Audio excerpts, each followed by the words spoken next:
Hello दोस्तों, मेरा नाम है Kritika and this is the untold story of the forgotten soldiers of the battle of Imphal. Year 1944 में भारत के उत्तर पूर्वी जंगलों में एक तूफान उभर रहा था। ये कोई सामान्य तूफान नहीं था, ये था बारूद, खून और लहू से भीगा युद्ध का तूफान। आज हम आपको लेके चलेंगे द्वितीय विश्व युद्ध यानी वर्ल्ड वॉर 2 के सबसे खौफनाक लेकिन सबसे कम जाने पहचाने युद्ध में, इम्फॉल की लड़ाई। एक ऐसा संग्राम जिसने तय कर दिया कि एशिया में ब्रिटिश साम्राज्य जिंदा रहेगा या ध्वस्त हो जाएगा। जब पूरी दुनिया नमोडी के तटों और बर्लिन के आसमान को देख रही थी, उस वक्त भारत की पहाड़ियों में एक और युद्ध धधक रहा था। इम्फॉल भारत के पूर्वोत्तर का एक शांत सा कस्बा अचानक बन गया जापान की सबसे खतरनाक योजना का केंद्र, ऑपरेशन यूगो। जापान का लक्ष्य क्या था?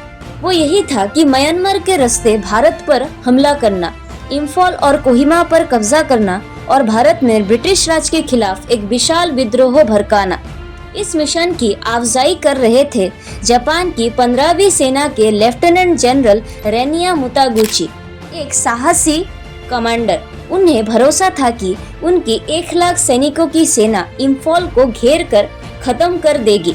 लेकिन जापान अकेला नहीं था, उनके साथ कदम से कदम मिला रहे थे नेताजी सुभाष चंद्र बोस और उनकी Indian national army (INA). Bose के लिए ये युद्ध सिर्फ एक सैन्य मिशन नहीं था, ये था भारत की आज़ादी का महासंग्राम। लेकिन यही संग्राम भारतीय सैनिकों के लिए एक दर्दनाक दौर भी था। भाई भाई के खिलाफ बंदूक उठाए हुए 2 झंडों के तले मर रहे थे। फिर मार्च 1944 में हमला शुरू होता है।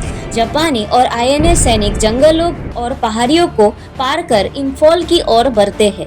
ब्रिटिश और भारतीय सेना को चारों तरफ से घेर लिया जाता है, सप्लाई लाइन काट दी जाती है। इम्फॉल बन जाता है एक घिरा हुआ किला। 3 महीने तक ब्रिटिश, भारतीय और गोरखा सैनिक मौत से लड़ते रहे, ना खाना ना कुछ, लेकिन उनका हौसला अटूट रहा। उन्हें 2 चीजों ने जिंदा रखा: हवाई मदद, ब्रिटिश वायुसेना ने दिन रात सप्लाई ड्रॉप किया, वो भी दुश्मनों की फायरिंग के बीच, और उनकी दृढ़ इच्छा शक्ति ने उनको जिंदा रखा। जनरल विलियम स्लिम की अफजाई वाली 14वीं सेना ने हार नहीं मानी। गर्मी, बारिश और बीमारी, इन तीनों ने सैनिकों को तोड़ दिया था। डायरिया, मलेरिया और भूख से लोग मरते जा रहे थे। कुछ ने तो चूहा और कीड़ा तक खा डाला। और फिर देखते ही देखते 3 महीने बीत जाते हैं और आता है जून 1944।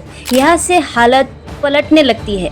3 महीने के बाद ब्रिटिश सेना को नई जानकारी मिलती है कि जापानी सेना की सप्लाई खत्म हो चुकी है। उनके पास खाने को कुछ नहीं है। कई जगहों पर तो भूखे सैनिक इंसानों का मांस खाने लगे हैं।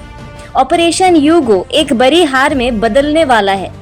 जुलाई तक जापानी 15वीं सेना पूरी तरह टूट चुकी थी। 30,000 से ज्यादा सैनिक मारे जा चुके थे, हजारों लापता या घायल हो चुके थे।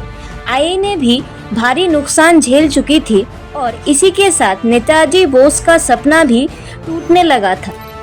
ब्रिटिश नेशनल आर्मी म्यूजियम ने इसे ब्रिटेन की सबसे बड़ी लड़ाई कहा था, लेकिन ये जीत आसान नहीं थी।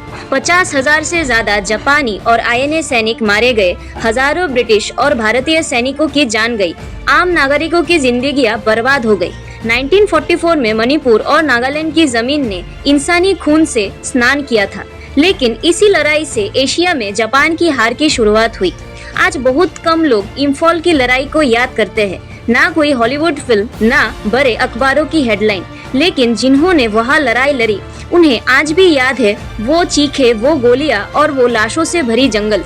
इम्फॉल सिर्फ एक युद्ध नहीं था, ये था एक फैसला, किसका सपना चलेगा और किसका टूटेगा। तो दोस्तों, अगर आपको ये कहानी अच्छी लगी हो तो वीडियो को लाइक करें, सब्सक्राइब करें और कमेंट में बताएं कि अगला भुला हुआ युद्ध कौन सा कवर किया जाए। इतिहास सिर्फ किताबों में नहीं होता, वो मिट्टी, खून और कुर्बानियों में लिखा होता है, और हम लाए हैं उसे आपकी स्क्रीन पर।